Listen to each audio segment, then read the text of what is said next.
How to connect GitHub to Visual Studio Code. In this video, I'm going to show you how you can connect these two apps. First of all, open the application.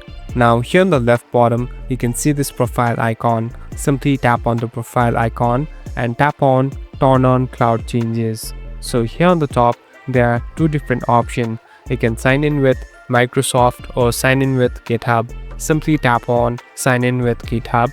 So this will open a different website.